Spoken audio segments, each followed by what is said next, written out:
Welcome to my channel. আজকে আমরা জানবো সপ্তম শ্রেণীর ভূগোল বিষয়ে জল দূষণ অধ্যায় থেকে তোমাদের কি কি প্রশ্ন পড়তে হবে তোমরা দেখে নাও।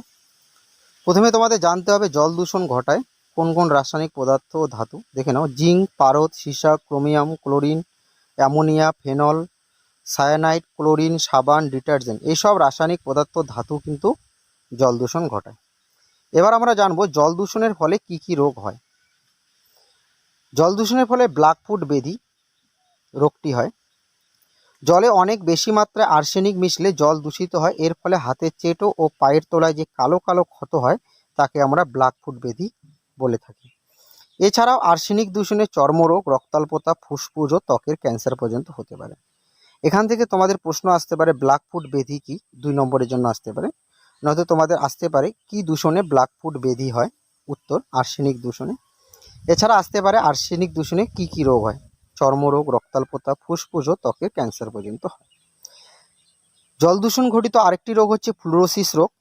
ফ্লুরাইড দূষণে এই রোগ হয়। এছাড়া জল দূষণ ঘটিত আরেকটি রোগ হচ্ছে ইতাই রোগ। ক্যাডমিয়াম দূষণে এই রোগ হয়। তো মনে রাখবে যে ক্যাডমিয়াম দূষণে ইতাই রোগ হয় এবং ফ্লুরাইড দূষণে ফ্লুরোসিস রোগ হয়।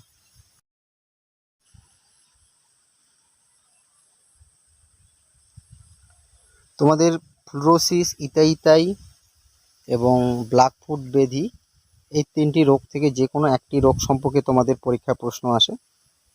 তো তোমরা এই 3টি প্রশ্ন ভালোভাবে দেখে নেবে। এর পরের প্রশ্ন হচ্ছে মিনামাটা রোগ।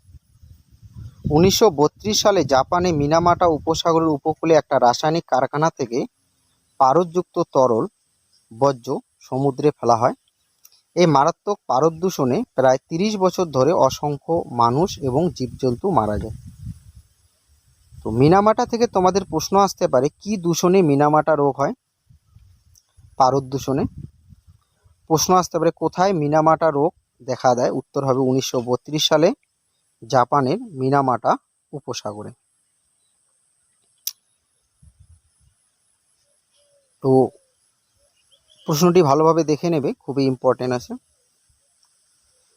তোমরা পারলে এই প্রশ্নগুলো তোমরা খাতায় লিখে রাখতে পারো, লিখে পড়লে তোমাদের সুবিধা হবে। ইউট্রোফিকেশন কাকে বলে? জলে সাবান, ডিটারজেন্ট, ফসফেট পুকুর, জলাশয়ের জলে মিশলে জলে শৈবাল, আগাছা, কচুরিপানা বেড়ে যায়। এর ফলে জলে দ্রবীভূত অক্সিজেনের পরিমাণ কমে যায়। তাই জলজ প্রাণী ও মাছ মারা যায়। একে আমরা ইউট্রোফিকেশন বলে থাকি। তো ইউট্রোফিকেশন খুবই ইম্পর্টেন্ট, প্রায় স্কুলে এসে থাকে প্রশ্নটি। তো তোমরা এই প্রশ্নটি লিখে রাখবে এবং ভালোভাবে পড়বে। তো জলে যদি শৈবাল, আগাছা, কচুরিপানা বেড়ে যায় তাহলে জলে তখন অক্সিজেনের পরিমাণটা কমে যায়। আর জলে অক্সিজেনের পরিমাণ কমার ফলে জলে যে জলজ প্রাণী ও মাছ থাকে তারা মারা যায়। একেই আমরা ইউট্রোফিকেশন বলে থাকি। এখনো পর্যন্ত যারা আমার চ্যানেলটি সাবস্ক্রাইব করোনি তারা অবশ্যই চ্যানেলটি সাবস্ক্রাইব করে রাখতে পারো, কারণ আমি এই চ্যানেলে তোমাদের সমস্ত বিষয়ের নোটস সাজেশন দিয়ে থাকি। পশ্চিমবঙ্গের কোথায় কোথায় জলে আর্সেনিকের মাত্রা বেশি আছে?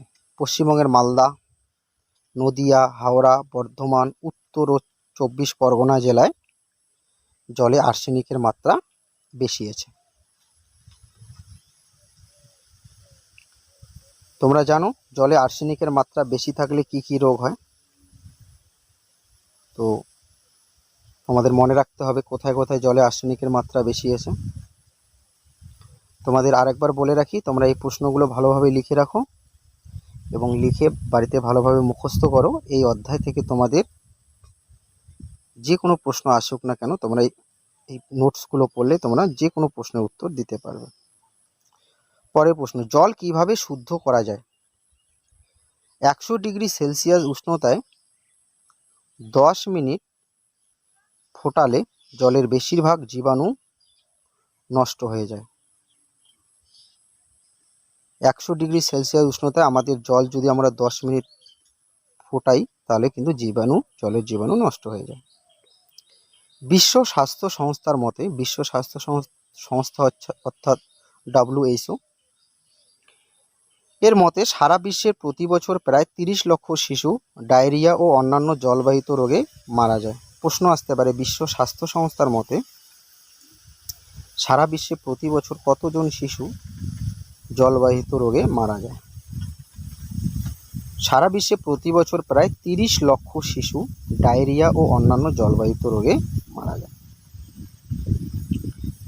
এবার আমরা জানব কি দূষণে ইথাই রোগ হয়। ক্যাডমিয়াম দূষণে ইথাই রোগ হয়। মনে রাখবে, ক্যাডমিয়াম দূষণে ইথাই রোগ হয়। এবার আমরা জানব জলের হিসেব নিকেশ। দেখো, 100 ভাগ জলের মধ্যে ভৌম জল হচ্ছে 29%, হ্রদ ও নদীর জল হচ্ছে 1%, আর হিমবাহ হচ্ছে 70%। তো এই 100 ভাগ জলের মধ্যে ভৌম জল, হ্রদ ও নদী ও হিমবাহ, তার মধ্যে হিমবাহে সব থেকে জলের পরিমাণ বেশি আছে। তো এই 100 ভাগ জলের মধ্যে স্বাদু জল মাত্র 3% এবং সমুদ্রের জল হচ্ছে 70%। তো এখান থেকে তোমাদের শর্ট প্রশ্ন আসতে পারে, খুব ভালোভাবে দেখে নেবে। বৃষ্টির জলে কোন অ্যাসিড থাকে? Sulphur die oxide. মনে রাখবে, বৃষ্টির জলে সালফার ডাই অক্সাইড অ্যাসিড থাকে। একজন মানুষের দিনে কত লিটার জলের প্রয়োজন? 20 লিটার। 20 লিটার জলের প্রয়োজন। জলের নির্দিষ্ট পরিমাণ কি দিলে জীবাণু নষ্ট হয়? উত্তর, ক্লোরিন। জলে যদি আমরা নির্দিষ্ট পরিমাণ ক্লোরিন মিশিয়ে দেই তাহলে জলের জীবাণু নষ্ট হয়ে যায়। কলকারখানা ও যানবাহনের ধোঁয়ায় কোন কোন গ্যাস থাকে? Sulphur dioxide, nitrogen oxide, carbon monoxide ইত্যাদি গ্যাস থাকে। পরের প্রশ্ন, তোমরা 5 নম্বরের জন্য যে প্রশ্নগুলো পড়বে, জল দূষণের কারণগুলি লেখো। দেখো, পাশে পৃষ্ঠা নম্বর দেওয়া রয়েছে। এই প্রশ্নের উত্তরটি তোমরা পাবে 68 এবং 69 নম্বর পেজে। তারপর জল দূষণ প্রতিরোধের উপায়গুলি লেখো, পেজ নাম্বার 74-এ তোমরা পাবে। তারপর তুমি কিভাবে জল দূষণ প্রতিরোধ করতে পারো, এই প্রশ্নের উত্তরটি পাবে তোমরা পৃষ্ঠা নম্বর 75-এ। এই 3টি প্রশ্ন তোমরা যদি পড়ো তাহলে এখান থেকে তোমরা যে কোনো একটি 5 নম্বরের প্রশ্ন পেয়ে যাবে।